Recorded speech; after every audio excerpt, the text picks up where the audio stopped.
সেই প্রেক্ষাপটেই আজকের সংবাদ সম্মেলনে আমরা কেন গতকালের জুলাই সনদ স্বাক্ষর অনুষ্ঠানে অনুপস্থিত থেকেছি, আমাদের দাবিগুলো কি ছিল, এই প্রক্রিয়া আদৌ একটি চ্যালেঞ্জ এবং বাতিল হওয়ার সম্ভাবনা রাখে।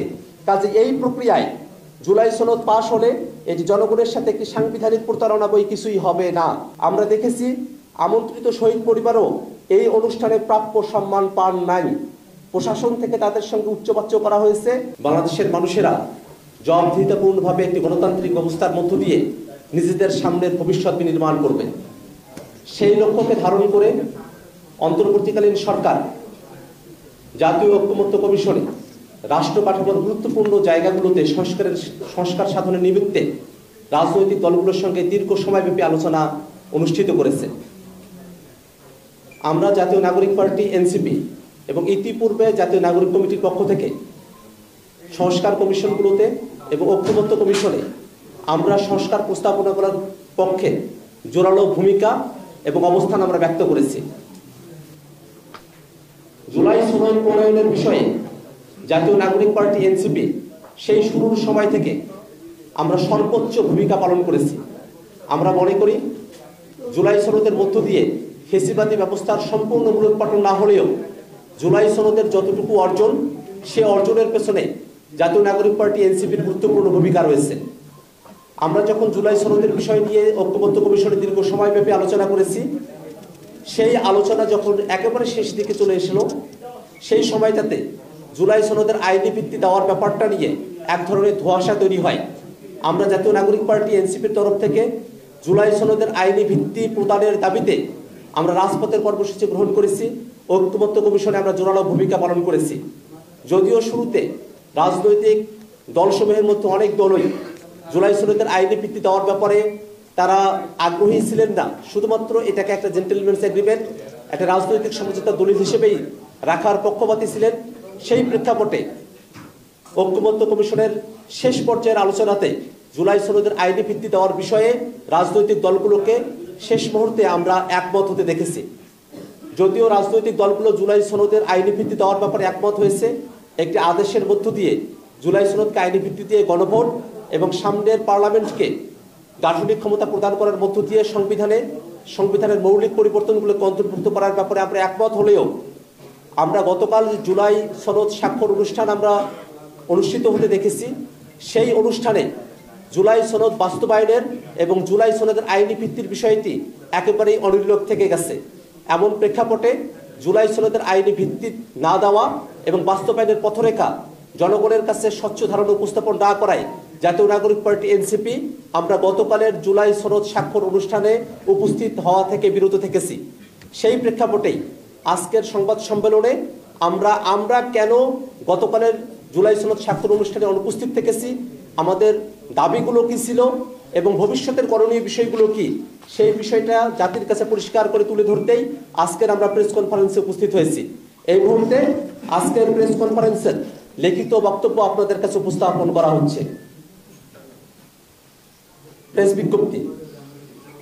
জুলাই সনদের আইনগত ভিত্তি ও বৈধতা নিশ্চিত না করে এবং বাস্তবায়ন প্রক্রিয়া সম্পর্কে জাতিকে স্বচ্ছ ধারণা না দিয়েই গতকাল জুলাই সনদ স্বাক্ষর অনুষ্ঠান আয়োজন করেছে অন্তর্বর্তীকালীন সরকার। জুলাই সনদের কোনো আইনি ভিত্তি প্রদান না করা, জুলাই সনদ বাস্তবায়ন আদেশের খসড়া প্রকাশ না করা এবং সনদ বাস্তবায়ন পদ্ধতির পূর্ণাঙ্গ রূপরেখা জাতির সাথে উন্মোচন না করায় স্রেফ আনুষ্ঠানিকতার জন্য গতকাল জুলাই সনদের স্বাক্ষর থেকে বিরত থেকেছে জাতীয় নাগরিক পার্টি। জাতীয় নাগরিক পার্টি এনসিপি প্রতিষ্ঠার দিন থেকেই ৭২-এর ফ্যাসিবাদী বন্দোবস্তের বিলোপ ঘটিয়ে নতুন সাংবিধানিক অগ্রযাত্রায় সামিল হতে সরকার এবং সকল রাজনৈতিক দলকে আহ্বান জানিয়েছে। বিচার সংস্কারের অংশ হিসেবে জুলাই সনদ প্রণয়ন ও বাস্তবায়ন এবং গণপরিষদ নির্বাচনের দাবিতে সারা বাংলাদেশে এনসিপি জুলাই পদযাত্রা কর্মসূচি বাস্তবায়ন করেছে। রাজধানী থেকে তৃণমূল পর্যন্ত বাংলাদেশের জনগণ এই দাবিতে এনসিপিকে দৃঢ় সমর্থন দিয়েছে। একই সাথে জাতীয় ঐক্যমত্য কমিশনেও রাষ্ট্রের কাঠামোগত সংস্কার প্রক্রিয়াকে ত্বরান্বিত করতে জোরালো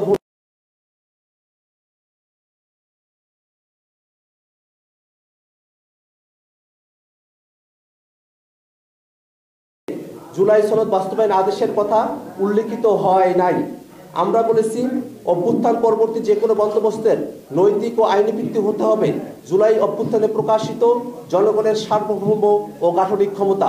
কিন্তু দুর্ভাগ্যের বিষয়, জুলাই সনদে জনগণের সার্বভৌম ও গাঠনিক ক্ষমতা সম্পর্কিত মৌলিক সত্যের কোনো উল্লেখ নাই। সনদ বাস্তবায়নের একটি প্রক্রিয়া হিসেবে সকল রাজনৈতিক দল গণভোটে সম্মত হলেও খোদ গণভোটের আইনি কাঠামো তথা জুলাই সনদ বাস্তবায়ন আদেশের কথা সনদে বিবৃত হয় নাই। অপরদিকে জুলাই সনদে রাজনৈতিক দলগুলো সংবিধানের এমন কিছু অনুচ্ছেদ পরিবর্তনের ব্যাপারে সম্মত হয়েছে যা বিদ্যমান সংবিধানের তথাকথিত বেসিক স্ট্রাকচারের আওতাভুক্ত। ফলে ৭২-এর সাংবিধানিক কাঠামোর অধীনে থেকে খোদের বেসিক স্ট্রাকচারকে লঙ্ঘন করে সংবিধান সংশোধন বা সংস্কার করলেও অদূর ভবিষ্যতে এই প্রক্রিয়া আদৌ চ্যালেঞ্জ এবং বাতিল হওয়ার সম্ভাবনা রাখে। কাজে এই প্রক্রিয়ায় জুলাই সনদ পাশ হলে এটি জনগণের সাথে একটি সাংবিধানিক প্রতারণা বই কিছুই হবে না। এই কারণেই আমরা গণভোটের পূর্বে জনগণের সার্বভৌম ইচ্ছার বহিঃপ্রকাশ হিসেবে সরকার প্রধান ডক্টর মোহাম্মদ ইউনূস কর্তৃক জুলাই সনদ বাস্তবায়ন আদেশ জারির কথা বলেছি, যে আদেশের খসড়াতে এর আইনি ভিত্তি ও বৈধতা এবং জুলাই অভ্যুত্থানের কথা স্পষ্ট উল্লেখ থাকবে। যেহেতু ঐক্যমত্য কমিশনের মেয়াদ বৃদ্ধি করা হয়েছে, ফলে সৃষ্ট আইনি জটিলতা নিরসনে এবং জুলাই সনদকে একটি যথাযথ আইনি ভিত্তি দিতে আমরা জাতীয় ঐক্যমত্য কমিশনের সাথে পূর্বের ন্যায় আলোচনা চালিয়ে যাব এবং উপরোক্ত বিষয়গুলি সম্পর্কে সুনিশ্চিত হলেই আমরা সনদে স্বাক্ষর করব। গতকাল জুলাইয়ের শহীদ পরিবার ও আহতরা কিছু দাবি নিয়ে উক্ত অনুষ্ঠানে গিয়েছিল। তাদের দাবির প্রেক্ষিতে জুলাই সনদের অঙ্গীকারনামার ৫ম দফা সংশোধন করারও ঘোষণা দিয়েছে ঐক্যমত্য কমিশন। কিন্তু ঐক্যমত্য কমিশন এই বিষয়টি প্রথমে আমলে নিলে শহীদ পরিবার এবং আহত যোদ্ধাদের রাজপথে নামতে হতো না। আমরা আরও দেখেছি, সৃষ্ট সংকটের শান্তিপূর্ণ সমাধান না করে আহত যোদ্ধাদের উপরে হামলা করা হয়েছে। আমরা এর তীব্র নিন্দা ও প্রতিবাদ জানাই। আমরা এই ঘটনার সুষ্ঠু তদন্ত ও বিচার দাবি করছি। আমরা দেখেছি আমন্ত্রিত শহীদ পরিবারও এই অনুষ্ঠানে প্রাপ্য সম্মান পান নাই।